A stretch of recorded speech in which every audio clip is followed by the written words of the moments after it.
মেয়েরা যতই দুঃখ কষ্টে থাকুক না কেন তবুও তারা হাসতে ভোলে না। হাসিটা তাদের জীবন সঙ্গী, হাসিটা তাদের মুখে সবসময় লেগেই থাকে। হাজারো দুঃখে কষ্টের মধ্যে এক গাল হাসি নিয়ে তারা বেঁচে থাকে। হাই ফ্রেন্ডস, কেমন আছো সবাই? আশা করবো যে যেখানে আছো খুব খুব ভালো আছো, সুস্থ আছো, আর আমিও ভালো আছি।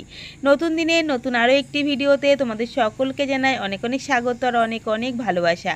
আর এখন ঘড়িতে ঠিক বাজে দুপুর 12:30। এখন থেকেই ভিডিওটা স্টার্ট করলাম। তোমরা দেখতেই পাচ্ছ আমি প্রথমে রান্না করছি শাক ভাজা, আর এদিকে বসিয়ে দিয়েছি মটরের ডাল। আজকে হচ্ছে শনিবার, নিরামিষ রান্নাবান্না হচ্ছে।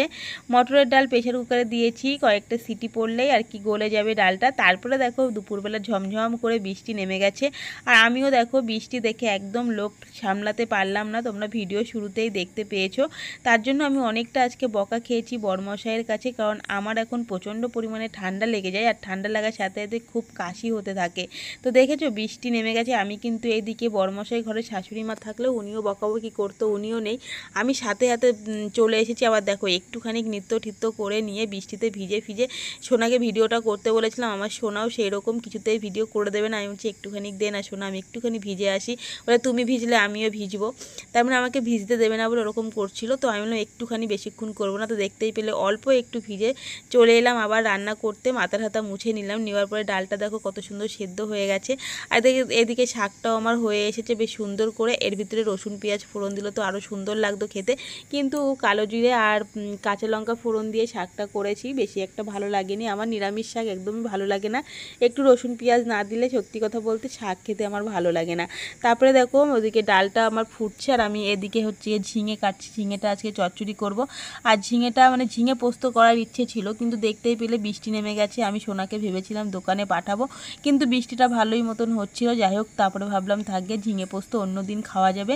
বৃষ্টি ভিজে বাচ্চাটাকে বাইরে বের করে লাভ নেই, কারণ সামনেই পরীক্ষা। যদি কোনো রকম শরীর টরীর খারাপ হয়ে পড়ে, তো আমি এবার ঝিঙেটা কালো জিরে কাঁচা লঙ্কা ফোড়ন দিয়ে এটাও আর কি একটু ভাজা ভাজা মতো করব। চলো দেখতে থাকো কিভাবে করি। আর দেখো ঝিঙেগুলো আমি সুন্দর করে কেটে নিয়েছি। আর আমার সবজি কাটার লোকের প্রচণ্ড শরীর খারাপ হয়েছে, মানে সবজি কাটার লোক বলতে ঠাকুমা সবজি কাটতে খুবই ভালোবাসে। সবজি মাছ এগুলো কেটে দেয়, ওনাকে বলা লাগে না। আর আমি যেহেতু ওনাকে বয়স্ক মানুষ বলতে চাইও না, উনি তবুও জোর জবরদস্তি কাটে, না বললে আবার রাগ হয়, জানো তো, বলতে হয় ওনাকে কাজের কথা। মানে তো এবার সবজিগুলো আমি কেটে নিয়েছি। আমি বেশ কেটে কুটে রান্না করতে আমারও বেশ ভালো লাগে, কিন্তু কি করব, বয়স্ক মানুষ, উনি হচ্ছে সঙ্গ দিতে চাই, আবার না বললে রাগ ঠাগ হয়, জানো তো, অনেক রকম প্রবলেম আছে। তো ঠাকুমার আজকে অনেকটা শরীর খারাপ, উনি শুয়ে আছে আর ওনার কাজ করতে আসছিল। আমি একটা বকা দিয়েছি যে তুমি কি গো, আমি বা মা থাকতে তুমি কেন কাজ করতে আসো, তুমি শরীর খারাপ শুয়ে থাকতে পারছো না। তারপরে এখন একটু শুয়ে আছে। দেখো ঝিঙেটা দেখেছো ভাজা ভাজা করব। অল্প একটু তেল দিয়েছি, কিন্তু বেশি তেল দিইনি, কিন্তু তেলটা ছেড়ে দিয়েছে, বেশ বেশ তেল মতো ভালোই লাগছে। এদিকে ডালটা আমি কড়াইতে সোমবার দিয়ে তারপরে এই আর কি গামলার মধ্যে ঢেলে দিয়ে ভালো করে ফুটতে দিয়েছি, কারণ তাড়াতাড়ি করে রান্নাটা তাহলে হয়ে যাবে।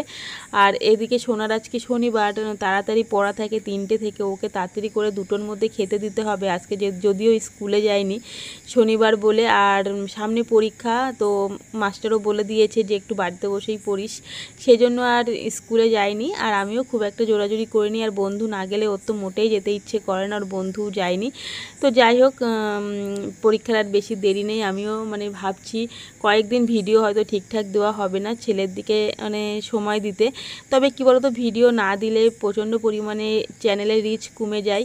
আর এত কষ্ট করে রিচ যখন মানে অনেকটা উপরের দিকে তুলে নিই, তারপরে যখন 2-4 দিন ভিডিও না দিই, তখন অনেকটা রিচ কমে যায়, তখন মনটা খারাপ হয়ে যায়। আর ওই জায়গাটা আবার পূরণ করতে অনেকটা কষ্ট হয়ে যায়। যারা ভিডিও করো তারাই একমাত্র জানো। সেজন্য আমি খুব একটা চেষ্টা করি প্রত্যেক দিন ভিডিও দেওয়ার, সে যেমনই হোক, মানে ছোট বড়, সেই জন্য প্রত্যেক দিন ভিডিও দিই আমি। কারণ এত মানে কি বলবো, 1 মাস ধরো আমি খুব পরিমাণে খাটলাম চ্যানেলের পিছনে, আমার সেই রকম একটা রিচ হয়ে গেল, আমার চ্যানেলটা খুব ভালোভাবে চলছে। তারপরে হঠাৎ করে যখন রিচ ডাউন হয়ে যায়, তখন সত্যি বলতে মনটা খুবই খারাপ হয়ে যায়। যারা ভিডিও করো তারাই একমাত্র জানতে পারবে। তো চলো আজকে ভিডিও এতটুকুই, টাটা বাই।